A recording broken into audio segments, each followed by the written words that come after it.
ಕಾವ್ಯ stories YouTube ಚಾನಲ್ಗೆ ಸ್ವಾಗತ. ಯುಗಗಳ ಪ್ರೇಮ ಧಾರಾವಾಹಿಯ 35ನೇ ಸಂಚಿಕೆ. ಜನುಮಾಂತರದ ಕತೆ. ಸುತ್ತಲೂ ಕಗ್ಗತ್ತಲು. ವರುಣ ಹೆದರೆದರಿಯೇ ಹೆಜ್ಜೆ ಹಾಕುತ್ತಿದ್ದ. ಸಿಂಹ ನಡಿಗೆಯಲ್ಲಿ ಮುಂದಕ್ಕೆ ಹೋಗುತ್ತಿದ್ದ ವಸಿಷ್ಠ. ರಾಜಕುಮಾರ, ನನಗ್ಯಾಕೋ ತುಂಬ ಭಯವಾಗುತ್ತಿದೆ, ವರುಣ ಹೇಳಿದಾಗ, ಯಾಕೆ ವರುಣ, ನಾನಿದ್ದೇನಲ್ಲವೇ, ಮತ್ತೇಕೆ ಭಯ, ನನ್ನೊಂದಿಗೆ ಹೆಜ್ಜೆ ಹಾಕು ಎಂದವನು ಮುಂದಕ್ಕೆ ನಡೆದ. ನೀವು ನನ್ನೊಂದಿಗೆ ಇರುವಿರೆಂದೇ ಭಯ ಜಾಸ್ತಿಯೇ ಆಗುತ್ತಿದೆ. ಮಧ್ಯಾಹ್ನವಷ್ಟೇ ನಿಮ್ಮ ಮೇಲೆ ರೋಹಿತ ವರ್ಮ ದಾಳಿ ನಡೆಸಿದ್ದಾನೆ. ಮತ್ತೆ ಈಗ ಯಾರಾದರೂ ದಾಳಿ ನಡೆಸಿದರೆ ನನಗೆ ಜೋರಾಗಿ ಓಡಲು ಆಗುವುದಿಲ್ಲ. ಸುತ್ತಮುತ್ತ ನೋಡುತ್ತಲೇ ಹೇಳಿದ್ದ ವರುಣ. ನಿನ್ನಂಥವನನ್ನು ನಮ್ಮ ಅರಮನೆಯಲ್ಲಿರಿಸಿದ್ದೇವಲ್ಲ, ನನ್ನ ತಂದೆಗೆ ಬುದ್ಧಿ ಇಲ್ಲ. ರಾಜನ ರಕ್ಷಣೆ ಮಾಡುವುದು ಬಿಟ್ಟು ಈ ಮಧ್ಯರಾತ್ರಿಯಲ್ಲಿ ಏನೇನೋ ಹೇಳಿ ನನಗೂ ಹೆದರಿಸುತ್ತಿದ್ದೀಯ. ವರುಣ, ನನಗೂ ತುಂಬ ಭಯವಾಗುತ್ತಿದೆ. ಸುಮ್ಮನೆ ಬಂದೆವು, ಅರಮನೆಯಲ್ಲೇ ಚೆನ್ನಾಗಿ ಮಲಗಬಹುದಿತ್ತು, ವಸಿಷ್ಠ ಹೇಳಿದಾಗ, ರಾಜಕುಮಾರ, ನೀವೇ ಇಷ್ಟು ಹೆದರಿದರೆ ಇನ್ನು ನನ್ನ ಗತಿ ಏನು? ಈ ರಾತ್ರಿಯಲ್ಲಿ ಯಾವುದಾದರೂ ಮೋಹಿನಿ ಮುಂದೆ ಬಂದು ನಿಂತರೆ? ವರುಣ ಕೇಳಿದಾಗ, ಖಂಡಿತ ಎದೆ ಒಡೆದು ಸತ್ತೇ ಹೋಗುವೆ ನಾನು ಎಂದ ವಸಿಷ್ಠ. ಅಯ್ಯೋ, ನಾನು ನಿಮ್ಮ ಜೊತೆಗೆ ಮುಂದಕ್ಕೆ ಬರುವುದಿಲ್ಲ. ನನಗೆ ಗೋಶಾಲೆಯನ್ನು ಕಾಯುವ ಕೆಲಸವೇ ಸಾಕು. ಈ ರೀತಿ ಮಧ್ಯರಾತ್ರಿಯಲ್ಲಿ ವಾಯುವಿಹಾರ ಬೇಡ, ನಾನಿನ್ನು ಹೋಗುತ್ತೇನೆ ಎಂದು ಮತ್ತೆ ಹಿಂದಕ್ಕೆ ಓಡುವವನನ್ನು ಕಂಡ ವಸಿಷ್ಠ, ಹೇ ವರುಣ, ನಾವಿಬ್ಬರು ಜೊತೆಯಾಗಿದ್ದರೆ ಮೋಹಿನಿ ಬರೀ ನನ್ನೊಬ್ಬನನ್ನೇ ಹಿಡಿಯಬಹುದು. ನಾನು ರಾಜ ಅಲ್ವಾ, ಹೇಗೋ ನನ್ನನ್ನು ಬಿಡುವಂತೆ ಕೇಳಿಕೊಳ್ಳುತ್ತೇನೆ. ನೀನೀಗ ಒಬ್ಬನೇ ಹಿಂದಕ್ಕೆ ಹೋದರೆ ಮೋಹಿನಿ ನಿನ್ನ ಹಿಡಿದುಕೊಳ್ಳುವಳು. ಆಗ ನೀನೇನು ಮಾಡುತ್ತಿ? ಜೋರಾಗಿ ಕೇಳಿದ ಆ ವಸಿಷ್ಠ. ಮತ್ತೆ ವಸಿಷ್ಠನ ಬಳಿ ಓಡಿ ಬಂದವನು, ಏನಿದು ರಾಜಕುಮಾರ, ಈ ರೀತಿ ಹೆದರಿಸುತ್ತಿದ್ದೀರಲ್ಲ, ಬೇಗ ಬೇಗ ಹೆಜ್ಜೆ ಹಾಕಿ ಪಂಡಿತರ ಬಳಿಗೆ ಹೋಗೋಣ ಎಂದ ವರುಣ ಮುಂದಕ್ಕೆ ನಡೆದ. ಅವನನ್ನು ನೋಡಿ ನಕ್ಕ ವಸಿಷ್ಠ. ಇಬ್ಬರು ದೊಡ್ಡ ದೊಡ್ಡ ಹೆಜ್ಜೆಗಳನ್ನೇ ಹಾಕುತ್ತಿದ್ದರು. ವಸಿಷ್ಠನಿಗೆ ಯಾರೋ ಅವರನ್ನು ಹಿಂಬಾಲಿಸುತ್ತಿದ್ದಾರೆ ಎಂದು ಅನ್ನಿಸತೊಡಗಿತ್ತು. ಒಮ್ಮೆ ಸುತ್ತಲೂ ನೋಡಿದ, ಯಾರೂ ಇರಲಿಲ್ಲ. ಏನಾಯಿತು ರಾಜಕುಮಾರ? ವರುಣ ಕೇಳಿದಾಗ, ಏನೂ ಇಲ್ಲ, ನಡಿ ಎಂದವನು ಮುಂದಕ್ಕೆ ನಡೆದ. ಇಬ್ಬರು ಮುಂದೆ ನಡೆಯುತ್ತಿದ್ದರೆ ಅವರ ಹಿಂದೆಯಿಂದ ಮತ್ತಿಬ್ಬರು ನಡೆದುಕೊಂಡು ಹೋಗುತ್ತಿದ್ದರು. ಕೈಯಲ್ಲಿ ದೊಡ್ಡ ದೊಣ್ಣೆ ಇತ್ತು. ಇನ್ನೇನು ವಸಿಷ್ಠನಿಗೆ ಹೊಡೆಯಬೇಕು ಎನ್ನುವಷ್ಟರಲ್ಲಿ ವಸಿಷ್ಠ ಹಿಂದಕ್ಕೆ ತಿರುಗಿ ದೊಣ್ಣೆಯನ್ನು ತನ್ನ ಕೈಯಲ್ಲಿ ಹಿಡಿದಿದ್ದ. ವರುಣ ಒಂದು ಬಾರಿ ಬೆಚ್ಚಿದ್ದ. ದೊಣ್ಣೆಯನ್ನು ಅವರಿಂದ ಎಳೆದುಕೊಂಡು ಅವರಿಗೆ ಬಾರಿಸಲು ಪ್ರಾರಂಭಿಸಿದ್ದ. ಏಟು ತಿಂದವರು ಹಿಂದಿರುಗಿ ನೋಡದೆ ಓಡಿದ್ದರು. ರಾಜಕುಮಾರ ಓಡಿ ಹೋದರು, ಹಿಡಿದಿದ್ದರೆ ಮಹಾರಾಜರ ಬಳಿ ಎಳೆದುಕೊಂಡು ಹೋಗಬಹುದಿತ್ತು ಎಂದ ವರುಣ. ಆಗ ಅವರಿಗಿಂತ ಜಾಸ್ತಿ ನಾವು ಬಯಸಿಕೊಳ್ಳಬೇಕಾಗಿತ್ತು ವರುಣ, ಈ ರಾತ್ರಿಯಲ್ಲಿ ಅರಮನೆ ಬಿಟ್ಟು ಹೊರಗೆ ಬಂದಿರುವುದಕ್ಕಾಗಿ ಎಂದ ವಸಿಷ್ಠ. ಅದು ನಿಜ, ನಿಮಗೇನು ಆಗಲಿಲ್ಲ ತಾನೇ? ವರುಣ ಕೇಳಿದಾಗ, ಇಲ್ಲ, ನನಗೇನೂ ಆಗಿಲ್ಲ ಎಂದ ವಸಿಷ್ಠ. ಹಿಂದೆಯಿಂದ ಯಾರೋ ಮಾತನಾಡಿಕೊಂಡು ಬರುತ್ತಿದ್ದ ಹಾಗೆ ಭಾಸವಾಯಿತು ಅವರಿಗೆ. ಹಿಂದೆ ತಿರುಗಿ ನೋಡಿದರು. ಶರಣಪ್ಪ ದೇವಯಾನಿ, ಮೇಲು ಧ್ವನಿಯಲ್ಲಿ ಹೇಳಿದ್ದ ವಸಿಷ್ಠ. ರಾಜಕುಮಾರ, ಇವರು ಅರಮನೆಗೆ ವಾಪಸ್ಸು ಹೋಗುತ್ತಿದ್ದಾರೆ, ವರುಣ ಹೇಳಿದಾಗ, ಹೋಗಲಿ, ಅವರ ಕಣ್ಣಿಗೆ ನಾವು ಬಿದ್ದರೆ ಶರಣಪ್ಪ 1000 ಪ್ರಶ್ನೆ ಕೇಳುತ್ತಾನೆ. ನಾವು ಇಲ್ಲೇ ಎಲ್ಲಾದರೂ ಮರೆಯಲ್ಲಿ ನಿಲ್ಲೋಣ, ಅವರು ಹೋದ ನಂತರ ಹೋಗೋಣ ಎಂದ ವಸಿಷ್ಠ. ಈ ಕರ್ಮಕ್ಕೆ ಅರಮನೆಯಿಂದ ಇಲ್ಲಿಯವರೆಗೂ ಬರಬೇಕಿತ್ತೇ? ವರುಣ ಹೇಳಿದಾಗ, ನನಗೆ ದೇವಯಾನಿಯನ್ನು ನೋಡಬೇಕೆಂದು ಅನ್ನಿಸಿತು, ಅದಕ್ಕಾಗಿ ಪಂಡಿತರ ಮನೆಗೆ ಹೋಗೋಣವೆಂದೆ. ಈಗ ಇಲ್ಲೇ ನೋಡಿದ್ದೇನಲ್ಲವೇ, ಮತ್ತೆ ಅವರ ಮುಂದೆ ಹೋದರೆ ಅವರ ಪ್ರಶ್ನೆಗಳಿಗೆ ಉತ್ತರ ಕೊಡಲು ನನ್ನಿಂದ ಆಗದು. ಅದಕ್ಕೆ ಹೇಳುತ್ತಿರುವುದು, ಸುಮ್ಮನೆ ಇಲ್ಲೇ ನಿಲ್ಲೋಣ ಎಂದು ಎಂದ ವಸಿಷ್ಠ. ಶರಣಪ್ಪ ಹಾಗೂ ದೇವಯಾನಿ ಮುಂದಕ್ಕೆ ಹೋದ ಮೇಲೆ ಇಬ್ಬರು ಅರಮನೆಗೆ ಹೋದರು. ಹೋಗಿ ಹೋಗಿ ಈ ಕೆಲಸ ನಿನಗೆ ವಹಿಸಿದ್ದೇನಲ್ಲ ಭಾರ್ಗವ, ನನಗೆ ಬುದ್ಧಿ ಇಲ್ಲ. ನೀನು ಕಳುಹಿಸಿದವರು ನಿನ್ನಂತೆ ಬರೀ ಮಾತನಾಡುತ್ತಾರೆ ಅಷ್ಟೇ, ಕೆಲಸವಿಲ್ಲ, ಬೈಯುತ್ತಿದ್ದಳು ಸಿಂಧೂರ. ಆ ವಸಿಷ್ಠನನ್ನು ಹೊಡೆಯುವ ತಾಕತ್ತು ಯಾರಿಗಿದೆ ಸಿಂಧು? ಅವನು ಎಲ್ಲ ವಿದ್ಯೆಯಲ್ಲೂ ನಿಪುಣನಾಗಿ ಬಂದಿರುವ ನಾನು ಅವನಂತೆಯೇ? ಭಾರ್ಗವ ಕೇಳಿದಾಗ, ಸರಿ ಭಾರ್ಗವ, ನೀನು ಅದನ್ನೇ ಹೇಳುತ್ತಿರು. ನಾನು ಆ ವಸಿಷ್ಠನನ್ನು ಮದುವೆಯಾಗಿ ಮುಂದಿನ ಮಹಾರಾಣಿ ಆಗುವೆ. ನೀನು ನಿನ್ನ ತಂದೆಯಂತೆಯೇ ವಸಿಷ್ಠನ ಮಂತ್ರಿಯಾಗಿ ಅವನ ಸೇವೆ ಮಾಡಿಕೊಂಡಿರು. ಸಿಂಧು ಹೇಳಿದಾಗ, ಸಿಂಧು, ನಿನ್ನದು ಅತಿಯಾಯಿತು. ನಾನೇಕೆ ಆ ವಸಿಷ್ಠನ ಸೇವೆ ಮಾಡಿಕೊಂಡಿರಲಿ? ನನಗೆ ಬೇಕಾಗಿರುವುದು ರಾಜನ ಪಟ್ಟ, ಸೇವಕನ ಪಟ್ಟವಲ್ಲ, ಕೋಪದಿಂದ ಹೇಳಿದ್ದ ಭಾರ್ಗವ. ನನಗೂ ನಿನ್ನನ್ನು ರಾಜಸಿಂಹಾಸನದಲ್ಲಿ ನೋಡುವ ಆಸೆ, ಅದಕ್ಕಾಗಿ ಹೇಳುತ್ತಿರುವುದು. ಆ ವಸಿಷ್ಠನನ್ನು ಕೊಂದು ಹೇಗಾದರೂ ಸಿಂಹಾಸನ ಪಡೆದು ನನ್ನನ್ನು ವಿವಾಹವಾಗು ಎಂದು. ನೀನು ನನ್ನ ಮಾತು ಕೇಳುತ್ತಲೇ ಇಲ್ಲವಲ್ಲ? ಸಿಂಧು ಹೇಳಿದಾಗ, ಆಗಲೇ ಹೇಳಿದೆ, ನಾನು ಆ ವಸಿಷ್ಠನನ್ನು ಕೊಂದು ಹಾಕುವುದು ಸುಲಭದ ಕೆಲಸವಲ್ಲ ಎಂದು. ನೀನು ಮತ್ತೆ ಮತ್ತೆ ಅದನ್ನೇ ಹೇಳುತ್ತಿದ್ದೀಯಲ್ಲ ಸಿಂಧು. ಭಾರ್ಗವ ಹೇಳಿದಾಗ, ನೀನು ಏನು ಬೇಕಾದರೂ ಮಾಡು, ನನಗೇನು ಎಂದವಳು ಅಲ್ಲಿಂದ ಹೋದಳು. ಇವಳೊಬ್ಬಳು ಯಾವಾಗಲೂ ನನಗೆ ಬೈಯುತ್ತಲೇ ಇರುತ್ತಾಳೆ. ಆ ವಸಿಷ್ಠನ ಮುಂದೆ ನಿಂತು ಕಾದಾಡಲು ಧೈರ್ಯ ಬೇಕು. ಅದನ್ನು ಇವಳಿಗೆ ಹೇಳಿದರೂ ಅರ್ಥವೇ ಆಗುತ್ತಿಲ್ಲ. ಬುದ್ಧಿ ಇಲ್ಲದ ಕೋಡಂಗಿ. ಹೋಗಿ ಹೋಗಿ ಇವಳನ್ನು ಪ್ರೀತಿ ಮಾಡಲು ಹೇಳಿದ್ದಾರೆ ನನ್ನ ತಂದೆ, ಬೈದುಕೊಳ್ಳುತ್ತಾ ಮನೆ ದಾರಿ ಹಿಡಿದಿದ್ದ ಭಾರ್ಗವ. ಭಾರ್ಗವ್ ಯಾರು ಅಂತ ಗೊತ್ತಾಯಿತು ಅಲ್ವಾ? ಅದೇ ವಿಶ್ವಾಸ್. ಎಲ್ಲಿಗೆ ಹೋಗಿದ್ದೆ ಭಾರ್ಗವ? ಭೀಮಪ್ಪ ಕೇಳಿದ. ಸಿಂಧುವನ್ನು ನೋಡಲು. ಅವಳು ಆ ವಸಿಷ್ಠನನ್ನು ಕೊಂದು ಹಾಕಲು ಉಪಾಯ ಮಾಡಿದ್ದಳು. ಆದರೆ ಆ ವಸಿಷ್ಠನನ್ನು ಮುಟ್ಟುವ ಧೈರ್ಯ ಯಾರಿಗಿದೆ? ಕೋಪದಿಂದ ಕೇಳಿದ್ದ ಭಾರ್ಗವ. ಏನು, ವಸಿಷ್ಠನನ್ನು ಕೊಲ್ಲಲೆ? ಭೀಮಪ್ಪ ಕೇಳಿದಾಗ, ಅವನನ್ನು ಸಾಯಿಸಿ ಮುಂದೆ ಅವನ ಜಾಗಕ್ಕೆ ನನ್ನನ್ನು ಕುಳಿತುಕೊಳ್ಳಿಸುವ ಉಪಾಯ ಅವಳದ್ದು. ಪಿತಾಶ್ರೀ, ಆ ಸಿಂಧೂರನನ್ನು ಕಂಡರೆ ನನಗೆ ಆಗುವುದಿಲ್ಲ. ಅವಳ ಅಹಂಕಾರನು. ಅವಳನ್ನು ಕಂಡರೆ ಮೈಯೆಲ್ಲ ಉರಿಯುತ್ತೆ. ನೀನು ಯಾಕೆ ಹೋಗಿ ಹೋಗಿ ಅವಳನ್ನು ಪ್ರೀತಿ ಮಾಡುವಂತೆ ನಟಿಸಲು ಹೇಳುತ್ತಿರುವೆ? ಭಾರ್ಗವ ಕೇಳಿದಾಗ, ಯಾಕೆಂದರೆ ನಮಗೆ ಬೇಕಾದದ್ದನ್ನು ಸಾಧಿಸಲು ಅವಳು ಉಪಯೋಗಕ್ಕೆ ಬರುತ್ತಾಳೆ. ನನ್ನ ಆಸೆ ಇರುವುದು ಈ ತ್ರಿಶೂಲಾಪುರವನ್ನು ನಾವು ಆಳಬೇಕೆಂದು, ಮುಂದೆ ನಮ್ಮ ವಂಶದವರು ಆಳಬೇಕೆಂದು. ಅದಕ್ಕೆ ಆ ರಾಜೇಂದ್ರ ಒಡೆಯನ ವಿಶ್ವಾಸ ಗಳಿಸಿ ಅವನ ಮಂತ್ರಿಯಾಗಿರುವುದು. ಹೆಸರು ಬದಲಿಸಿ ಅವನ ಜೊತೆಗೆ ಇದ್ದು ಆ ಅರಮನೆಯನ್ನು ನಮ್ಮ ವಶ ಮಾಡಿಕೊಳ್ಳಬೇಕೆಂದಿದ್ದೇನೆ. ಮುಂದೆ ಈ ತ್ರಿಶೂಲಾಪುರಕ್ಕೆ ನಿನ್ನನ್ನೇ ರಾಜನನ್ನಾಗಿ ಮಾಡಬೇಕೆಂದಿದ್ದೇನೆ. ಅದಕ್ಕಾಗಿ ಆ ಸಿಂಧೂರನನ್ನು ಬಳಸಿಕೊಳ್ಳುತ್ತಿರುವೆ. ಆದರೆ ನೀವಿಬ್ಬರು ಸೇರಿ ಆ ವಸಿಷ್ಠನನ್ನು ಕೊಲ್ಲಲು ಹೊರಟಿರುವಿರಿ. ಅವನನ್ನು ಹಾಗೆಯೇ ಸಾಯಿಸಬಾರದು. ಅವನಿಂದ ನನಗೆ ತುಂಬ ಉಪಯೋಗವಿದೆ. ವಸಿಷ್ಠ ಪವಿತ್ರವಾದ ನಕ್ಷತ್ರದಲ್ಲಿ ಹುಟ್ಟಿದವನು. ಅಂತಹ ನಕ್ಷತ್ರದಲ್ಲಿ ಹುಟ್ಟುವವರು ತುಂಬ ವಿರಳ. ಲೋಕದಲ್ಲಿ ಒಬ್ಬನೇ. ನನ್ನ ಮಂತ್ರ ವಿದ್ಯೆಯಿಂದ ಇದನ್ನು ತಿಳಿದುಕೊಂಡಿದ್ದೇನೆ. ಆ ನಕ್ಷತ್ರದಲ್ಲಿ ಹುಟ್ಟಿದ ವಸಿಷ್ಠನನ್ನು ನಮ್ಮ ತಾಯಿಗೆ ಬಲಿ ನೀಡಿದರೆ ಮುಂದೆ ಬರೀ ತ್ರಿಶೂಲಾಪುರ ಮಾತ್ರವಲ್ಲ, ಇಡೀ ಲೋಕವೇ ನಮ್ಮ ವಶವಾಗುತ್ತದೆ. ಭೀಮಪ್ಪ ಹೇಳಿದಾಗ, ನನಗೆ ಆ ಸಿಂಧುವನ್ನು ಕಂಡರೆ ಆಗದು. ನನಗೆ ಶರಣಪ್ಪನ ಮಗಳು ದೇವಯಾನಿ ಎಂದರೆ ಹುಚ್ಚು ಪ್ರೀತಿ. ನಾನು ವಿವಾಹವಾಗುವುದಾದರೆ ಅವಳನ್ನೇ.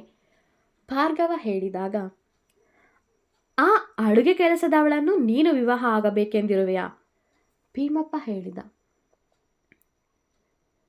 ಅವಳು ಅಡುಗೆಯವಳಾದರೇನು? ಅಪ್ರತಿಮ ಸುಂದರಿ, ಅಪ್ಸರೆಯ ದರಗಿಳಿದು ಬಂದಂತಿದೆ. ನೋಡಿದರೆ ಮತ್ತೆ ಮತ್ತೆ ನೋಡಬೇಕೆನ್ನುವ ಸೌಂದರ್ಯ. ಅವಳನ್ನು ಪಡೆದೇ ತೀರುತ್ತೇನೆ. ಭಾರ್ಗವ ಹೇಳಿದಾಗ, ಮೊದಲು ನಾನು ಹೇಳಿದರ ಕಡೆಗೆ ಗಮನ ಕೊಡು, ನಂತರ ಅವಳ ಬಗ್ಗೆ ಯೋಚಿಸು ಎಂದ ಭೀಮಪ್ಪ ಅಲ್ಲಿಂದ ಹೋದರು. ಭೀಮಪ್ಪ ಯಾರು ಅಂತ ಗೊತ್ತಾಯ್ತಲ್ವಾ? ಅದೇ ಭೀಮಾಕ್ಷ.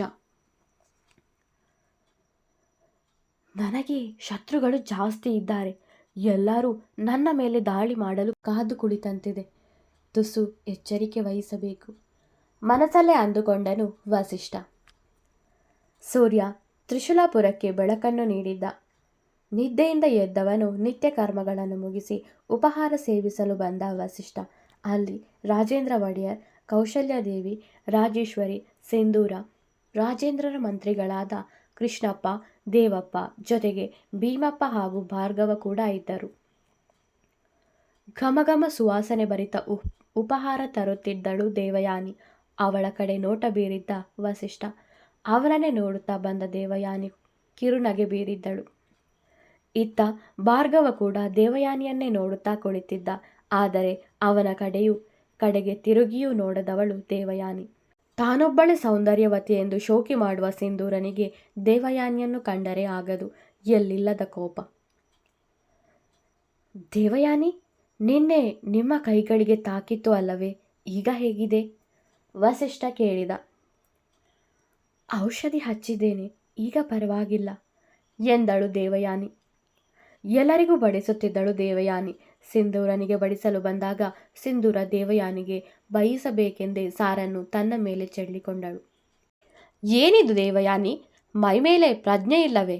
ಎಲ್ಲಿಹುದು ನಿನ್ನ ಧ್ಯಾನ? ನೋಡಿಕೊಂಡು ಬಡಿಸಬೇಕು ತಾನೆ? ನೋಡು, ನನ್ನ ಮೇಲೆ ಎಲ್ಲ ಚೆಲ್ಲೀತು. ಸಿಂಧೂರ ಜೋರಾಗಿಯೇ ಬೈದಳು. ದೇವಯಾನಿಗೆ ಸಿಂಧೂರ ಬಗ್ಗೆ ಚೆನ್ನಾಗಿಯೇ ತಿಳಿದಿತ್ತು. ಅವಳು ಬೇಕೆಂದೇ ಸಾರನ್ನು ಚೆಲ್ಲಿದ್ದಾಳೆಂದು ಅವಳ ಅರಿವಿಗೂ ಬಂದಿತ್ತು. ಆದರೆ ನಿರೂಪಿಸಲು ಅವಳ ಬಳಿ ಸಾಕ್ಷಿ ಇಲ್ಲ. ಕ್ಷಮೆ ಕೇಳುವುದೇ ಅವಳಿಗಿದ್ದ ಆಯ್ಕೆ. ಅಂತೆಯೇ, ಕ್ಷಮಿಸಿ ರಾಣಿ, ನನ್ನಿಂದ ತಪ್ಪಾಯಿತು ಎಂದಳು ದೇವಯಾನಿ. ಅವಳನ್ನು ಕಂಡು ನಗು ಉಕ್ಕಿತ್ತು ಸಿಂಧೂರಳಿಗೆ. ಕೋಪ ಉಕ್ಕಿತ್ತು ವಸಿಷ್ಠ ಹಾಗೂ ಭಾರ್ಗವನಿಗೆ. ದೇವಯಾನಿ, ಸ್ವಲ್ಪ ನೋಡಿಕೊಂಡು ಕೆಲಸ ಮಾಡು. ಅವಳ ಜೊತೆಗೆ ತುಂಬ ಹುಷಾರಾಗಿರು. ಅವಳು ಮುಂದೆ ಈ ಅರಮನೆಗೆ ರಾಣಿಯಾಗುವವಳು. ನೀನಿಗೆ ಪ್ರತಿ ಬಾರಿ ಅವಳ ಕೋಪಕ್ಕೆ ಗುರಿಯಾದರೆ ಮುಂದೆ ನಿನಗೆ ಇಲ್ಲಿ ಇರಲು ಜಾಗವಿರುವುದಿಲ್ಲ. ಈ ಅರಮನೆಯಿಂದ ಹೊರಗೆ ಹೋಗಬೇಕಾಗುತ್ತದೆ. ರಾಜೇಶ್ವರಿ ನುಡಿದಿದ್ದರು. ದೇವಯಾನಿಯ ಕಡೆ ವ್ಯಂಗ್ಯ ನಗು ಬೀರಿದ್ದಳು ಸಿಂಧೂರ. ಈ ಅರಮನೆಗೆ ರಾಜನಾಗುವವನು ನಾನು. ನನಗೆ ಯಾವತ್ತಿದ್ದರೂ ರಾಣಿ ಈ ದೇವಯಾನಿ. ಅವಳೇ ಈ ಅರಮನೆಗೆ ರಾಣಿ. ಅವಳು ರಾಣಿಯಾಗುವಾಗ ಈ ಸಿಂಧು ಅರಮನೆಯಲ್ಲ, ಈ ತ್ರಿಶೂಲಾಪುರವನ್ನೇ ಬಿಟ್ಟು ಹೋಗಬೇಕಾಗುತ್ತದೆ. ಇವಳು ನನ್ನ ದೇವಯಾನಿಗೆ ಈ ರೀತಿ ಮಾತನಾಡುತ್ತಿದ್ದಾಳೆ. ನನಗೆ ಸಮಯ ಬರಲಿ, ಆಗ ತೋರಿಸುವೆ ನಾನು ಯಾರೆಂದು ಮನಸ್ಸಲ್ಲೇ ಹೇಳುತ್ತಾ ನಕ್ಕ ಭಾರ್ಗವ. ಪಾಪ ದೇವಯಾನಿ, ಕೈತಪ್ಪಿ ಬಿದ್ದಿರಬೇಕು. ಅದಕ್ಕೆ ಇಷ್ಟು ಮಾತನಾಡುವ ಅಗತ್ಯವಿತ್ತೆ? ಸುಮ್ಮನೆ ಇರಬಹುದಿತ್ತಲ್ಲ ಮನಸ್ಸಲ್ಲೇ ಹೇಳಿದ್ದ ವಸಿಷ್ಠ. ನಿಮ್ಮೆಲ್ಲರ ಬಳಿ ಒಂದು ವಿಷಯ ಹೇಳುವುದಕ್ಕಿತ್ತು ಮಾತು ಪ್ರಾರಂಭಿಸಿದ್ದರು ರಾಜೇಂದ್ರ. ಎಲ್ಲರ ಕಿವಿಯೂ ನೆಟ್ಟಗಾಗಿತ್ತು. ನನಗೂ ವಯಸ್ಸಾಯಿತು. ನನ್ನ ನಂತರ ಈ ಅರಮನೆಯ ಊರಿನ ಜವಾಬ್ದಾರಿ ವಹಿಸಬೇಕಾದವನು ನನ್ನ ಪುತ್ರ ವಸಿಷ್ಠ. ಮುಂದಿನ ಮಹಾರಾಜನಾಗುವವನು ಅವನೇ. ಆದಷ್ಟು ಶೀಘ್ರವಾಗಿಯೇ ಅವನಿಗೆ ಪಟ್ಟಾಭಿಷೇಕ ಮಾಡಬೇಕೆಂದಿರುವೆ. ಜೊತೆಗೆ ನನ್ನ ತಂಗಿಯ ಮಗಳಾದ ಸಿಂಧೂರನೊಂದಿಗೆ ವಿವಾಹ ಕೂಡ ನೆರವೇರಿಸಬೇಕೆಂದಿರುವೆ ಎಂದರು ರಾಜೇಂದ್ರ. ಸಿಂಧು ಭಾರ್ಗವನನ್ನು ನೋಡಿದರೆ ವಸಿಷ್ಠ ದೇವಯಾನಿಯನ್ನು ನೋಡಿದ್ದ. ಭೀಮಪ್ಪ ಕೋಪದಿಂದ ಕೈ ಹಿಸುಕಿಕೊಂಡಿದ್ದ. ಮಿಕ್ಕವರೆಲ್ಲ ಸಂತೋಷಪಟ್ಟವರೇ. ನನ್ನ ಮಗಳನ್ನು ನಿನ್ನ ಮಗನಿಗೆ ಕೊಟ್ಟು ವಿವಾಹ ಮಾಡಿಸಲು ನನಗೆ ಒಪ್ಪಿಗೆ ಇದೆ ಸಹೋದರ. ಆದಷ್ಟು ಬೇಗ ವಿವಾಹ ಮಹೋತ್ಸವವನ್ನು ಮುಗಿಸೋಣ. ಅದಕ್ಕಿಂತ ಮೊದಲು ಪಟ್ಟಾಭಿಷೇಕ ಮುಗಿಸಬೇಕಲ್ಲವೇ? ರಾಜೇಶ್ವರಿ ಕೇಳಿದಾಗ, ಹೌದು, ಪಂಡಿತರು ಹೇಳಿದ್ದಾರೆ. ಮುಂದಿನ ಭಾನುವಾರವೇ ಪಟ್ಟಾಭಿಷೇಕ ಮಾಡಲು. ಭೀಮಪ್ಪ, ಕೃಷ್ಣಪ್ಪ, ಪಟ್ಟಾಭಿಷೇಕದ ಜವಾಬ್ದಾರಿ ನಿಮಗೆ ವಹಿಸುತ್ತೇನೆ. ಎಲ್ಲ ಕಾರ್ಯವನ್ನು ನೀವೇ ನೋಡಿಕೊಳ್ಳಬೇಕು ಎಂದರು ರಾಜೇಂದ್ರ. ಅಪ್ಪಣೆ ಮಹಾರಾಜರೇ ಎಂದ ಕೃಷ್ಣಪ್ಪ. ಕಣ್ಣು ಕೆಂಪಗೆ ಮಾಡಿ ನೋಡುತ್ತಿದ್ದ ಭೀಮಪ್ಪ. ಉಪಹಾರ ಮುಗಿಸಿ ಎಲ್ಲರೂ ಅಲ್ಲಿಂದ ಹೊರಟರು. ನನಗೂ ಸಿಂಧೂರಳಿಗೂ ವಿವಾಹವೇ? ಛೆ, ನನ್ನ ಪಿತಾಶ್ರೀ ನನ್ನ ಬಳಿ ಕೇಳದೇ ಇಂತಹ ನಿರ್ಧಾರ ಕೈಗೊಂಡಿದ್ದಾರೆ. ನನಗೆ ಅವಳೆಂದರೆ ಸ್ವಲ್ಪವೂ ಇಷ್ಟವಿಲ್ಲ. ನನಗೆ ತಕ್ಕ ಒಡತಿ ಎಂದರೆ ಅದು ಹೌದು, ದೇವಯಾನಿ. ಅವರೇ ನನಗೆ ಸರಿಯಾದ ಜೋಡಿ. ನನಗೆ ಅವರೆಂದರೆ ತುಂಬ ಪ್ರೀತಿ. ಅವರಿಗೆ ನನ್ನ ಮೇಲೆ ಎಂತಹ ಭಾವನೆ ಇರಬಹುದು ತಿಳಿದುಕೊಳ್ಳಬೇಕಲ್ಲ ಎಂದು ಮನಸ್ಸಲ್ಲೇ ಹೇಳಿಕೊಂಡವ ಪಾಕಶಾಲೆಯತ್ತ ಹೆಜ್ಜೆ ಹಾಕಿದ. ಇನ್ನೊಂದು ವರುಷದಲ್ಲಿ ವಸಿಷ್ಠನಿಗೆ 25 ವರುಷವಾಗುತ್ತದೆ. ಪಂಡಿತರು ಅವರು ಹುಟ್ಟುವಾಗಲೇ ಹೇಳಿದ್ದಾರೆ ಅವರ ಜೀವಿತಾವಧಿ 25 ವರುಷಗಳು ಮಾತ್ರವೆಂದು. ಆದರೆ ನೀವು ಅವನಿಗೆ ವಿವಾಹ ಮಾಡಲು ಹೊರಟಿದ್ದೀರಿ. ಇದರಿಂದ ಮುಂದೆ ಸಿಂಧೂರನಿಗೆ ತೊಂದರೆಯಾಗುತ್ತದಲ್ಲವೇ? ಕೌಶಲ್ಯ ಹೇಳಿದಾಗ, ಪಂಡಿತರು ಹೇಳಿದ್ದಾರೆ, ವಸಿಷ್ಠನಿಗೆ ವಿವಾಹವಾದರೆ ಅವನಿಗೆ ಹೆಂಡತಿಯಾಗಿ ಬರುವವಳಿಂದ ಅವನ ಪ್ರಾಣ ಉಳಿಯಬಹುದೆಂದು. ಹೇಗಿದ್ದರೂ ವಸಿಷ್ಠನಿಗೂ ಸಿಂಧುಗೂ ವಿವಾಹ ಮೊದಲೇ ನಿಶ್ಚಯವಾಗಿತ್ತಲ್ಲ, ಅದಕ್ಕಾಗಿ ಈ ನಿರ್ಧಾರ ಮಾಡಿರುವೆ ಎಂದರು ರಾಜೇಂದ್ರ. ಎಲ್ಲ ಒಳ್ಳೆಯದಾದರೆ ಸಾಕು ಎಂದರು ಕೌಶಲ್ಯ. ಪಾಕಶಾಲೆಗೆ ಬಂದ ವಸಿಷ್ಠ ಸುತ್ತಲೂ ಕಣ್ಣಾಡಿಸಿದ್ದ. ಒಂದು ಕಡೆ ದೇವಯಾನಿ ಮತ್ತು ವಸುಂಧರ ಜೊತೆಗೆ ವರುಣ ಕೆಲಸ ಮಾಡುತ್ತಾ ಮಾತಾಡುತ್ತಿದ್ದರು. ಅವರ ಬಳಿಗೆ ಬಂದ ವಸಿಷ್ಠ, ಏನಿದು ವರುಣ, ಗೋಶಾಲೆ ಬಿಟ್ಟು ಪಾಕಶಾಲೆಯಲ್ಲಿ ಏನು ಮಾಡುತ್ತಿರುವೆ ಕೇಳಿದ್ದ ವಸಿಷ್ಠ. ವಸಿಷ್ಠರನ್ನು ನೋಡಿ ಮೂವರು ಎದ್ದು ನಿಂತು ಕೈ ಮುಗಿದರು. ನೀವೇಕೆ ಎದ್ದು ನಿಂತಿದ್ದೀರಿ, ಕುಳಿತುಕೊಳ್ಳಿ ವಸಿಷ್ಠ ಹೇಳಿದಾಗ, ರಾಜಕುಮಾರರ ಮುಂದೆ, ಮುಂದಿನ ಮಹಾರಾಜರ ಮುಂದೆ ನಾವು ಕುಳಿತುಕೊಳ್ಳುವುದೇ ವರುಣ ಕೇಳಿದಾಗ, ವರುಣ, ನಿನ್ನೆ ತಾನೇ ಹೇಳಿದ್ದೆ ನಾನು ನಿನ್ನ ಸ್ನೇಹಿತ ಎಂದು, ಇಂದೇನು ಮತ್ತೆ ಹೊಸ ವರಸ ತೆಗೆಯುತ್ತಿದ್ದೀಯಾ ವಸಿಷ್ಠ ಕೇಳಿದಾಗ, ನೀವೆಲ್ಲಿ ನಾನೆಲ್ಲಿ, ನಿಮ್ಮ ಸ್ನೇಹಿತ ನಾನಾಗುವುದೆಂದರೆ ಏನು ಎಂದ ವರುಣ. ಈಗ ನೀವು ಕುಳಿತುಕೊಳ್ಳಿ ಎಂದವನು ಅಲ್ಲೇ ಕುಳಿತುಕೊಂಡ. ಮೂವರು ಮುಖ ನೋಡಿಕೊಂಡು ಅವರು ಅಲ್ಲೇ ಕೂತರು. ನಿಮ್ಮನ್ನು ನೋಡಿದರೆ ತುಂಬ ಸಂತೋಷವಾಗುತ್ತದೆ. ಮಹಾರಾಜರಾಗುವವರು ನೀವು ಇಲ್ಲಿ ನಮ್ಮೊಂದಿಗೆ ಹೀಗೆ ಇರುವುದು ವಸುಂಧರ ಹೇಳಿದಾಗ, ಏಕೆ ನಾನು ನಿಮ್ಮೊಂದಿಗೆ ಇರಬಾರದೆ ವಸಿಷ್ಠ ಕೇಳಿದ. ನಾವು ಈ ಅರಮನೆಯ ಕೆಲಸಗಾರರು, ನೀವು ನಮಗೆಲ್ಲ ರಾಜ. ನೀವು ನಮ್ಮೊಂದಿಗೆ ಪ್ರೀತಿಯಿಂದ ವರ್ತಿಸುವುದನ್ನು ಕಂಡರೆ ದೇವಯಾನಿ ಹೇಳುತ್ತಿರಬೇಕಾದರೆ, ನೀವು ಈ ರೀತಿ ನನ್ನನ್ನು ಹೊರಗಿನವನಂತೆ ಕಾಣುವುದಾದರೆ ನನಗೆ ಈ ರಾಜನ ಪಟ್ಟ ಬೇಡವೇ ಬೇಡ ಎಂದು ವಸಿಷ್ಠ ಹೇಳಿದಾಗ, ಹಾಗೆನ್ನಬೇಡಿ, ನೀವು ತುಂಬ ಒಳ್ಳೆಯವರು. ನೀವು ರಾಜರಾದರೆ ನಮ್ಮಂಥವರಿಗೆ ಏನಾದರೂ ಒಳ್ಳೆಯದಾಗಬಹುದೇನೋ. ನೀವು ಮಹಾರಾಜ ಆಗಲೇಬೇಕು. ಆದರೆ ದೇವಯಾನಿ ರಾಗ ಎಳೆಯುತ್ತಿರಬೇಕಾದರೆ, ಏನದು ದೇವಯಾನಿ ಆದರೆ ವಸಿಷ್ಠ ಕೇಳಿದ. ನಿಮಗೆ ರಾಜನಾಗುವ ಎಲ್ಲ ಅರ್ಹತೆ ಇದೆ, ಆದರೆ ನಿಮ್ಮನ್ನು ಪತಿಯಾಗಿ ಸ್ವೀಕರಿಸುವ ಯೋಗ್ಯತೆ ಆ ಸಿಂಧೂರನಿಗಿಲ್ಲ ದೇವಯಾನಿ ಹೇಳಿದಾಗ ಖುಷಿಪಟ್ಟ ವಸಿಷ್ಠ.